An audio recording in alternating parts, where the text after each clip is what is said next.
जय हिंद। स्वागत है आप सभी का आपके अपने यूट्यूब चैनल अपना क्लासेस में। आज के इस वीडियो में हम लोग पढ़ने वाले हैं बिहार बोर्ड कक्षा 10वीं का साइंस का बहुत बहुत इंपॉर्टेंट प्रश्न। तो वीडियो को पूरा देखिएगा। आपको खुद समझ में आ जाएगी कितना इंपॉर्टेंट प्रश्न है। तो वीडियो को पूरा देखिएगा। आते हैं हम प्रश्न की ओर, तो वीडियो को पूरा देखिएगा। इस साइंस का आज आज जो एग्जाम होने वाला है 14 फरवरी के, इसके लिए स्पेशल है। तो वीडियो को पूरा देखिएगा।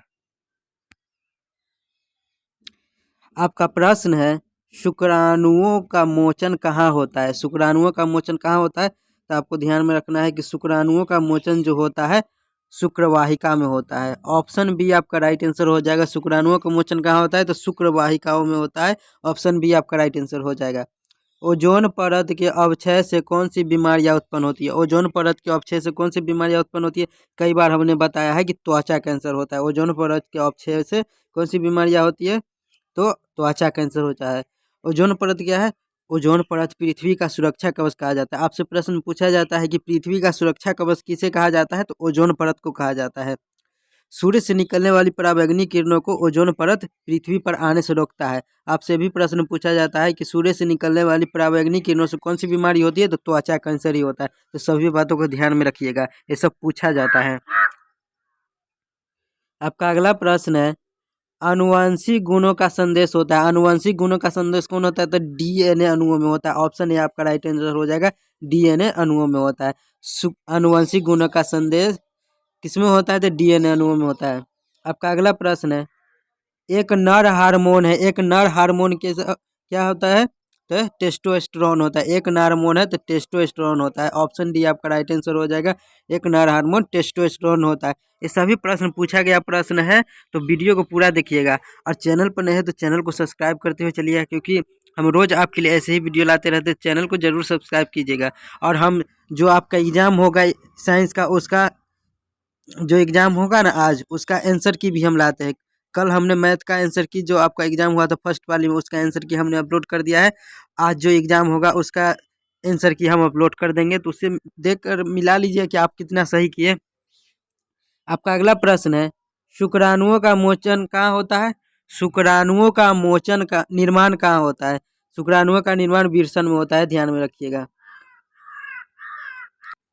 शुक्राणुओं का निर्माण कहाँ होता है? तो विरसन में होता है। शुक्राणु का निर्माण विरसन में होता है, क्योंकि ये शुक्राणु किस में होता है? तो नर में होता है। और विरसन भी नरे में होता है। तो शुक्राणु किस में होता है? तो विरसन में होता है। और अंडाणु किस में होता है? तो महिलाओं में होता है, जो कि अंडाशय में होता है।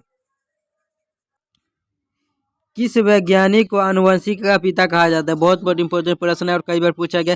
किस वैज्ञानिक को आनुवंशिकी का पिता कहा जाता है? तो गेगर जॉन मेंडल को। इन्होंने मटर के पौधे पर अपना संशोधन किया था। मटर के पौधे पर संशोधन किया था, तो ध्यान में रखिएगा। तो आनुवंशिकी का पिता गेगर जॉन मेंडल को कहा जाता है, आपको ध्यान में रखना है। एक कोशिकीय शैवालों में जल परिवहन होता है। एक कोशिकीय शैवालों में जल परिवहन होता है, तो आपको ध्यान में रखना है कि विरसन द्वारा होता है। एक कोशिकीय शैवालों में जल परिवहन विरसन द्वारा होता है। ऑप्शन सी आपका राइट आंसर हो जाएगा। Option C. आपका अगला प्रश्न है, मछली के हृदय में कोष्ठों की संख्या होती है। मछली के हृदय में कोष्ठों की संख्या कितनी होती है? तो 2 होता है। ऑप्शन ए आपका राइट आंसर हो जाएगा। ऑप्शन ए, मछली के हृदय में कोष्ठों की संख्या 2 होती है। हम जल्दी जल्दी प्रश्न को करें, क्योंकि आपके पास अब समय नहीं है। जितना हो सके प्रश्न का रिवाइज कर लेना है। आपका अगला प्रश्न है 45 नंबर, कैल्शियम सल्फेट। इसमें लिखा हुआ है कैल्शियम सल्फेट, थोड़ा मिटाया हुआ है, लेकिन मैं पढ़ के बता दे रहा हूँ कि कैल्शियम सल्फेट अर्धहाइड्रेट या हेमीहाइड्रेट का अन्य नाम है। कैल्शियम सल्फेट अर्धहाइड्रेट, कैल्शियम सल्फेट हेमीहाइड्रेट का अन्य नाम क्या है? अर्धहाइड्रेट कहिए या हेमीहाइड्रेट। कैल्शियम सल्फेट अर्धहाइड्रेट या हेमीहाइड्रेट, उसका अन्य नाम प्लास्टर ऑफ पेरिस होता है। ध्यान में रखिएगा, आपसे पूछा जाएगा। और प्लास्टर ऑफ पेरिस का सूत्र क्या होता है? तो CaSO4 1/2H2O। ये पूछा गया है, कई बार पूछा जाता है। प्लास्टर ऑफ पेरिस का सूत्र CaSO4 1/2H2O, ध्यान में रखिएगा। या CaSO4 × 2H2O, ध्यान में रखिएगा। प्लास्टर ऑफ पेरिस का सूत्र क्या होता है? CaSO4 1/2H2O। ऑक्सीजन की परमाणु संख्या, ऑक्सीजन की परमाणु संख्या कितने, हम कई बार में बताया है। हमने पिछली वीडियो में 1 से 20 तक की परमाणु संख्या याद करने का ट्रिक भी बताया। तो पिछली वीडियो में अपना क्लासेस के यूट्यूब चैनल पर जाकर उस वीडियो को देख लीजिएगा। थोड़ा नीचे अपना क्लासेस पर जाइए, यूट्यूब चैनल पर जाइएगा, अपना क्लासेस की यूट्यूब चैनल पर थोड़ा नीचे जाइएगा तो ऑक्सीजन मतलब कि परमाणु संख्या याद करने का 1 से 20 तक ट्रिक हमने बता दिया है कि, और इससे क्वेश्चन पूछता है। तो ऑक्सीजन की परमाणु संख्या कितनी होती है? तो 8 होता है। आपको ध्यान में रखना है, ऑक्सीजन की परमाणु संख्या 8 होता है।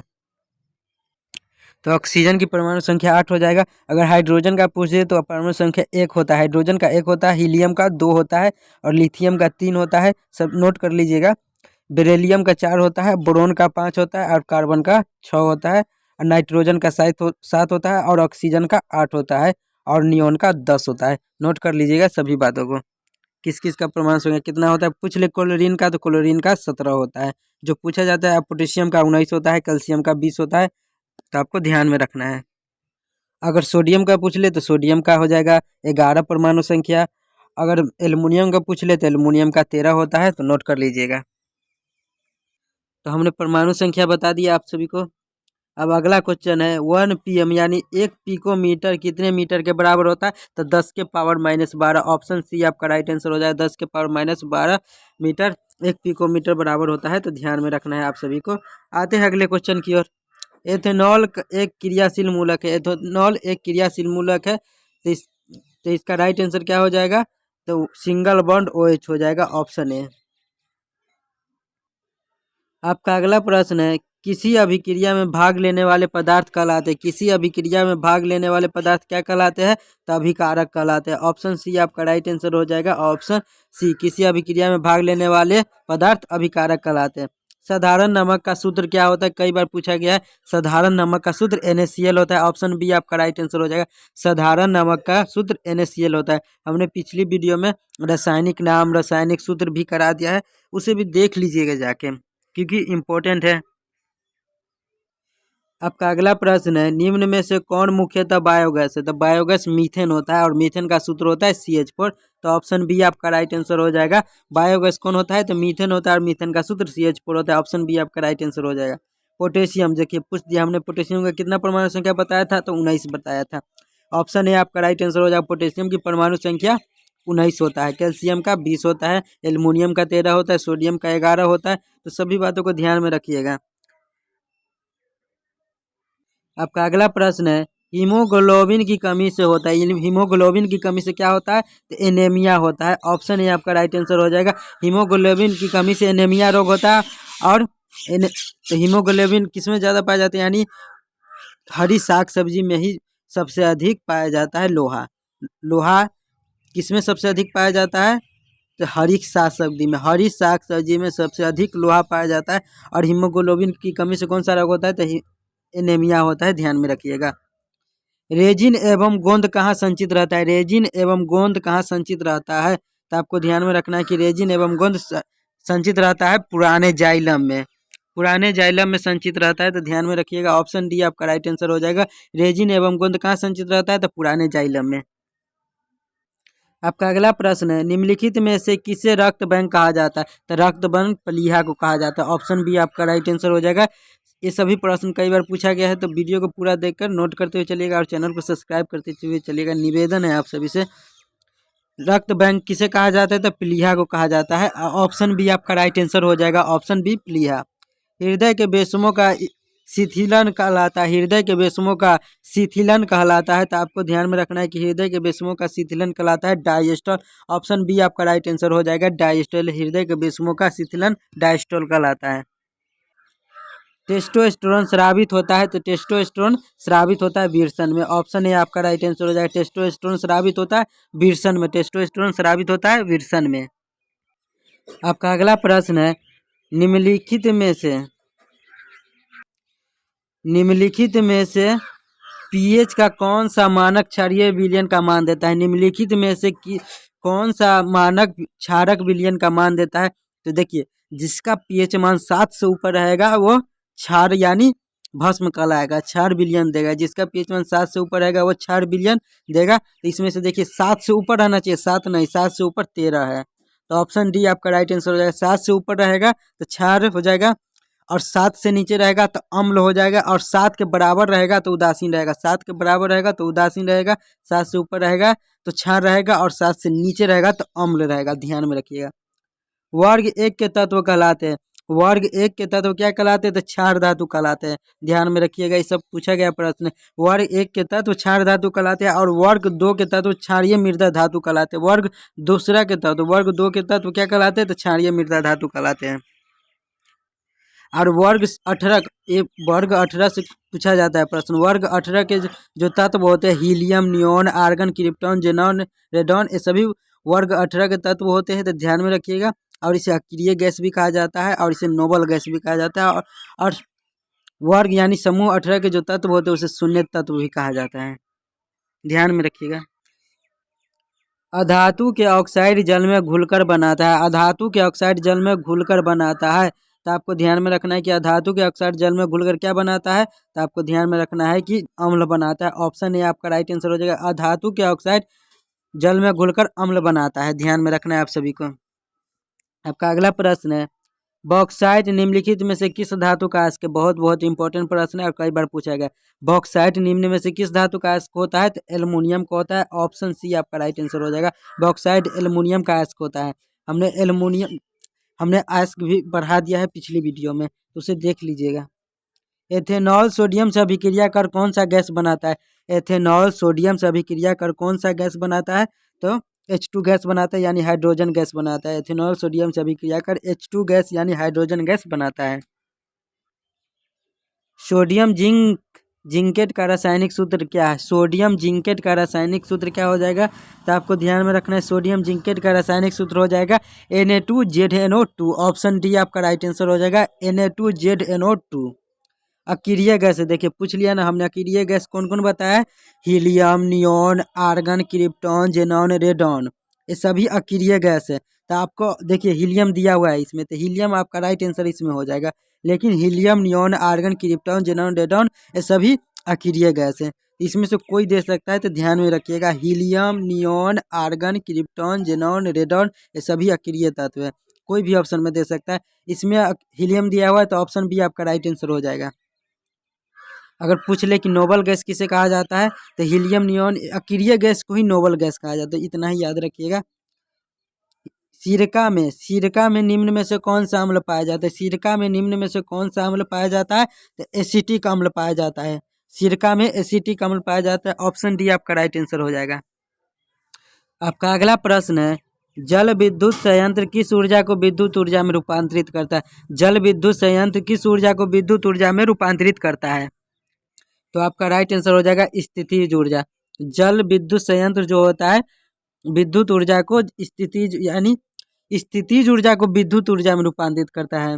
जल विद्युत संयंत्र स्थितिज ऊर्जा को विद्युत ऊर्जा में रूपांतरित करता है। तो ध्यान में रखिएगा। तो ऑप्शन डी आपका राइट आंसर हो जाएगा। इसमें पूछा गया कि जल विद्युत संयंत्र किस ऊर्जा को? तो स्थितिज ऊर्जा को। किस ऊर्जा को? तो स्थितिज ऊर्जा को विद्युत ऊर्जा में रूपांतरित करता है। नरौरा नाभिकीय विद्युत संयंत्र किस राज्य में स्थित है? आपका अगला प्रश्न क्या है? आपका अगला प्रश्न है, नरौरा नाभिकीय विद्युत संयंत्र किस राज्य में स्थित है? ये सब भी पूछा जाता है और कई बार पूछा गया है। तो नरौरा उत्तर प्रदेश में स्थित है। नरौरा नाभिकीय विद्युत संयंत्र उत्तर प्रदेश में स्थित है। देखिए हम कुछ नाभिकीय विद्युत संयंत्र का नाम बता रहे हैं, नोट कर लीजिएगा, क्योंकि हो सकता है इस नरौरा की जगह कुछ और पूछ दे, तो आपको ध्यान में रखना है। अगर आपसे पूछ लेगा काकरा पार परमाणु संयंत्र किस राज्य में स्थित है? तो गुजरात में स्थित है। अगर पूछ ले तारापुर परमाणु विद्युत संयंत्र किस राज्य में स्थित है? तो महाराष्ट्र में स्थित है। अगर आपसे पूछ ले कैगा नाभिकीय विद्युत संयंत्र किस राज्य में स्थित है? तो कर्नाटक में स्थित है। अगर आपसे पूछ ले रावत भाटा नाभिकीय विद्युत संयंत्र किस राज्य में स्थित है? तो राजस्थान में स्थित है। अगर आपसे पूछ ले कलपक्कम कडाईकुलम, ये दो है, तो जो कलपक्कम अलग है और कडाईकुलम अलग है, दोनों ही तमिलनाडु में स्थित है। कलपक्कम कडाईकुलम नाभिकीय विद्युत संयंत्र दोनों ही तमिलनाडु में स्थित है। ध्यान में रखिएगा, कुछ भी पूछ सकता है, तो सभी बातों को ध्यान में रखिएगा, नोट कर लीजिएगा। गोलीय दर्पण की वक्रता त्रिज्या 40 सेंटीमीटर हो तो फोकस दूरी होगी। गोलीय दर्पण की वक्रता त्रिज्या 40 सेंटीमीटर तो कोई फोकस दूरी क्या होगी? देखिए फोकस दूरी जो होती है वक्रता त्रिज्या की आधी होती है। वक्रता यानी वक्रता त्रिज्या फोकस दूरी की आधी होती है। तो ऑप्शन बी आपका राइट आंसर होगा। वक्रता त्रिज्या 40 सेंटीमीटर और फोकस दूरी पूछा है, तो वक्रता त्रिज्या फोकस दूरी की आधी होती है। तो ऑप्शन सी आपका राइट आंसर हो जाएगा 20 सेंटीमीटर, 40 का आधा हो जाएगा। आवर्धन का ऋणात्मक मान बताता है कि आवर्धन का ऋणात्मक मान बताता है कि वस्तु के सापेक्ष प्रतिबिंब उल्टा है। ऑप्शन ए आपका राइट आंसर हो जाएगा। आवर्धन का ऋणात्मक मान बताता है कि वस्तु के सापेक्ष प्रतिबिंब उल्टा है। ऑप्शन ए आपका राइट आंसर हो जाएगा। तो ये था कुछ इम्पोर्टेंट प्रश्न जो कि हमने आपके साथ साझा कर दिया है। परीक्षा की दृष्टि से सभी प्रश्न इम्पोर्टेंट है। हमने कई वीडियो साइंस का अपलोड कर लिया है। अगर आपने नहीं देखा है तो अपना क्लासेस की यूट्यूब चैनल पर सभी वीडियो को देख लीजिएगा, क्योंकि उससे ही पूछेगा। तो वीडियो को देख लीजिएगा। अगर वीडियो अच्छा लगी हो तो चैनल को सब्सक्राइब कर दीजिएगा और वीडियो को लाइक कर दीजिएगा। और हाँ, हम आज का साइंस का जो आपका एग्ज़ाम आज होगा उसका आंसर की भी लाएंगे। जो आज आपका एग्ज़ाम होगा 15 फरवरी का साइंस का, उसका हम आंसर की भी लाएंगे। तो वीडियो को सब्सक्राइब कर लीजिएगा और सब्सक्राइब कीजिएगा, तभी तो मेरा वीडियो आप तक पहुंचेगा। तो सब्सक्राइब कर लीजिएगा और जब वीडियो जाएगा तो मिला लीजिएगा कि आपने कितना सही किया है। तो सब्सक्राइब जरूर कर दीजिएगा। मिलते हैं नेक्स्ट वीडियो में। जय हिंद।